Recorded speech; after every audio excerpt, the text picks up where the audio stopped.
Slashers. It's turn 56 from iKonik here with our most recent war recap video, and this is from war number 93. So let's get right to it. And boom, another win. The new streak continues. 5 wins in a row now. This was a very easy victory over USA-FIF, FIF, whatever they want to call themselves. Second war into the new update with the clan XP. And as you can see, this war we got 100% of the available XP earned, 180 out of 180, which is pretty cool.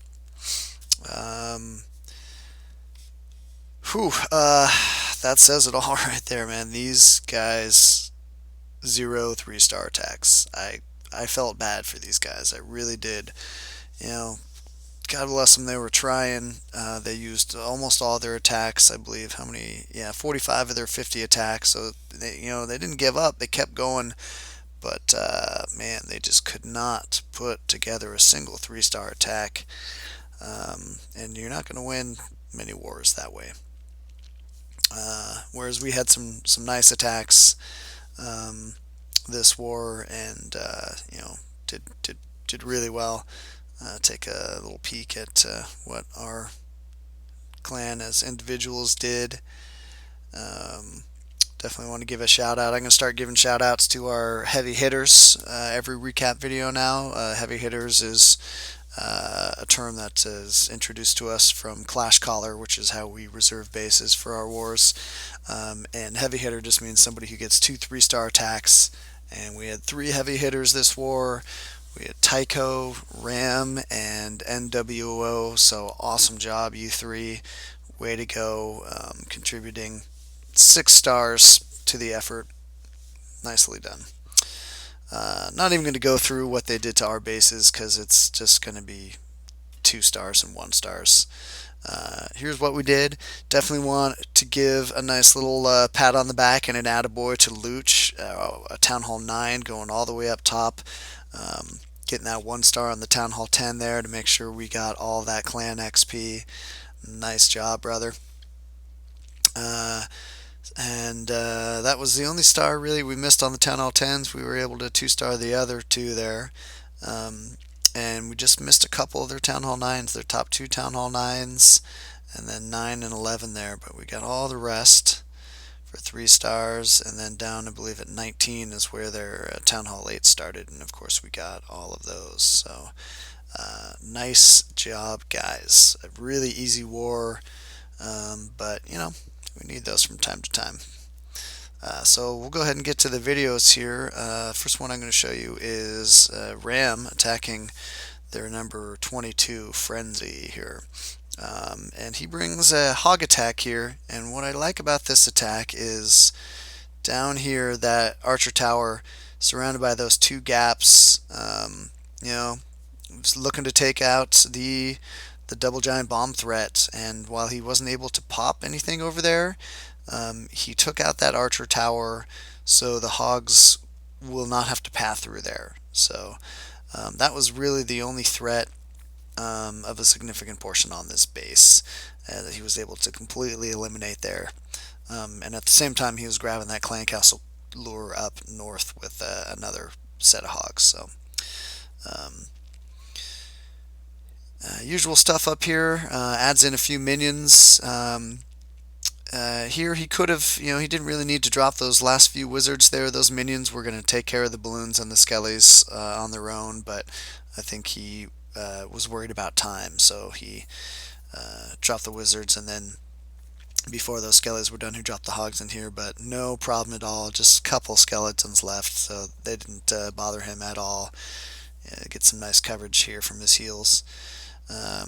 And as you can see, those hogs down that left group there, they popped that 1 bomb there, but able to avoid those other 2 gaps where there were potential bombs as well. That was the only bomb he ended up popping, so it's tough to tell where the other 2 were. But if even only one of them had been in one of those 2 voids there, that could have been pretty nasty. So really nice job, Ram, in identifying the main threat on this base and taking it out. All it took was just a few hogs to take that out. So nice work, bud. Go ahead and fast forward this while these troops clean up a little bit. He was a little tight on time towards the end. I think he still had maybe 15-20 seconds or so, but um, still had plenty of DPS at the end there to clean up. Alright, so next I'll show you an attack by one of our newest members, and that is Tobin36. And he did a really nice hollow attack. And the hollow, we haven't seen a lot of these lately because people started to identify how bad their base setup was when they started getting attacked by this. But here we go. We see another one. So really nice surgical removal of this outer ring of defenses. A couple get away from him. That cannon down over on the kind of east southeast corner gets away from him, and that archer tower up west by northwest gets away from him as well. But not a big deal at all. The main threat is removed, all those gaps, and he does a nice job finishing up here, dropping a couple hogs to take out that archer tower, and also penetrating a little bit deeper into the base and grabbing those balloons out of the clan castle.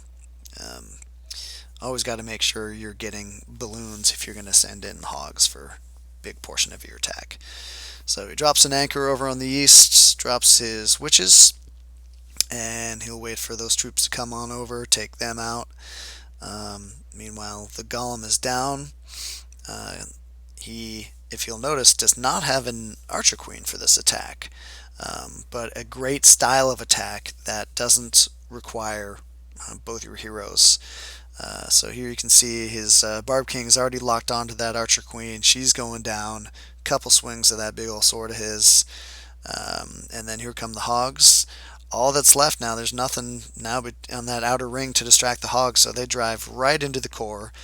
And the only thing in there that's going to do any damage to them is a couple of Teslas and those level 2 expos that are already distracted by the golem and the king. So hogs are just going to town in there. The BK is flailing around, but he's not going to be able to do anything. And at this point, it's down to just that wizard tower. No double giant bombs anywhere. So this was, a really easy attack. Great job by Tobin of taking what the base was going to give him. If somebody's going to leave all 4 of their air defenses in the core like that, and they're not protecting his entire outer ring of defensive buildings, you hollow that base. Who knows? Maybe we're going to see more of these days because of the upswing of Lavalunian attacks. Maybe that's why people are going back to bases like that to try to avoid lava attacks, but that just is going to leave them open for hollow. So great job, Tobin. Nice attack, bud. And the next attack I'm going to show you is by Tycho. Continuing to just kill it on the hogowiwi. Once again, I just love how seamless his transitions are here, moving from one stage of the attack to the next. Great maneuver here to take out those 2 defensive buildings, tanking with the giants, and then taking out 2 giant bombs there and luring the clan castle. 30 troop space is an investment, but look at what he got for it. 2 defenses down, 2 bombs popped, lure. Great. So he's dragging them all over to the east here. The usual stuff, the wizards, the witches, the AQ. And as you'll see here, he's seamless right there. There goes the golem. The golem's down. He knew the clan castle was taken care of. Didn't want to waste time. Here he goes. The Barb King is down immediately. He is locked onto the archer queen, and before she's even down, he's launched his hogs. He knows she's going down. It's not an issue. So he's not just going to waste time waiting to actually see her go down. The king is locked on. She's going down. Just very, very seamless, very smooth transitions on these attacks that he's been bringing to the clan. So nice addition to iKonik.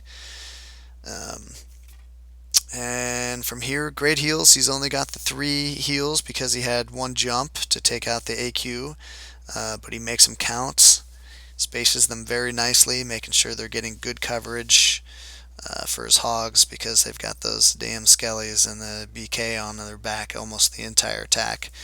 But there you go, that's the last of the defenses. They take down that storage and then they jump on top of that king, take him out, and it is clean up from here. And look at how much he still has of his kill squad. He's got both heroes, a Golemite, 2 witches, several wizards all sprinkled around. Just a great job using the hogs to protect the kill squad, and just not wasting time while your kill squad is out there, getting those hogs into the fight early to take out those defenses. Really nice attack. The last attack that I'm going to show you is my second attack on this base, and I really want to show it to you for one reason. It wasn't necessarily a very nice attack. It wasn't notable for anything other than just one thing that I did, and it was a little trick that I picked up watching the One Hive videos that Jake does. And they make a point of, now that they introduce the skeleton traps, anytime you're doing a cleanup attack, if you know the location of the skeleton traps and you can easily grab those while you're grabbing a clan castle lure, do it. And that was really all I wanted to show you on this attack. So 4 hogs coming from slightly different directions on that wizard tower. They take out the tower, they split up 2 different directions, and boom, got both of those skelly traps lured as well. Look at all the skeletons coming over there. And like I said, there's really nothing else noteworthy about this attack. I mean, it actually was kind of a bad attack. Other than that, I managed to kind of flub the clan castle kill. I lose both my witches. So, not a very good attack. Still managed to get a 3 somehow. And honestly, I think the only reason... Oh, look at that, maintenance break. Oh, good thing I got this replaying. Yeah, the only reason I think I succeeded on this attack was because I got those skeleton traps lured as well. So here, standard, taking out the queen, send in the golem, distract the barb king, and launch all my hogs from down in this corner right here. Yeah, nothing too fancy, so I'm just going to kind of fast forward through this. I even managed to miss healing over the one remaining giant bomb spot while there were actually hogs standing in it. So yeah, I think I got kind of lucky getting 3 stars on this one. But keep that little trick in mind, you guys, if you're doing cleanups and you know where those skelly traps are. If you can grab those cheaply and easily as well while you're getting the clan castle lure, do it. Especially for attacks like hog attacks, where the skeleton traps may potentially be harassing them throughout the entire base. But even on higher level attacks like Go Wipe, when the skeleton traps came out, they actually nerfed the high level Go Wipe attacks a little bit. Think about a skeleton trap with 4 skeletons in it. 4 skeletons versus 1 P.E.K.K.A. It sounds like a completely lopsided battle, but those P.E.K.K.A.s have to take 4 separate swings to take out those skeletons, and those swings are packed with so much power. It's such a waste to have them just taking out these rinky-dink little skeletons. I mean, that takes up a ton of time. That's like 12-15 seconds. I'm not sure exactly how long, but that's a long time, and that is time that those P.E.K.K.A.s should be attacking something else. So keep that in mind. A nice little trick. Thanks to Jake at One Hive for giving me that little heads up. Anyways, I hadn't thought of that on my own. So, all right, you guys, that's the war recap for war number 93, and this win puts us at 77-13-3. Awesome job to everybody. Some really nice attacks. Keep up the good work. Win streak is 5. Let's push it to 6, baby. Until next time, keep on clashing, guys.